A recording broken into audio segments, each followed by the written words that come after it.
Wala namang balak ang Malacanang na iparating ang resulta ng imbestigasyon ng House Quad Committee.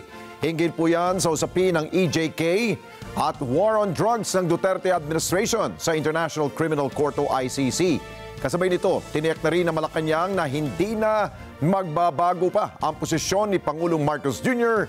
sa usapin ng ICC. Eden Santos sa balita. Hindi na babalik sa International Criminal Court o ICC ang Pilipinas.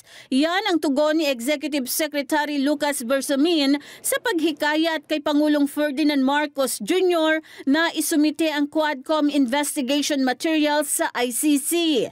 Sinabi ni Bersamin na hindi magbabago ang isip ng Pangulo. Magugunita na maraming beses nang sinabi ng Pangulo na hindi magbabago ang kanyang posisyon ukol sa ICC. Okay, let me say this for the 100th time. I do not recognize the jurisdiction of ICC in the Philippines. I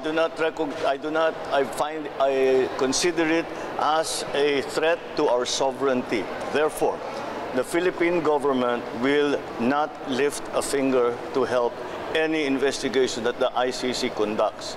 Sa pahayag ni Atty. Chrissy Conti ng National Union of People's Lawyers at ICC Accredited Assistant to Counsel na ito ay para maisama ang resulta ng investigasyon ng Quadcom sa case build-up ng prosecution sa mga krimen, particular na ang testimonya ni Royina Marzan Garma, General Manager ng PCSO. Maraming salamat sa inyo pong pagsubaybay sa Mata ng Agila Primetime. Para malaman ang matatag, matapang at matapat na mga balita, i-follow lamang at mag-subscribe sa AtNet25 TV.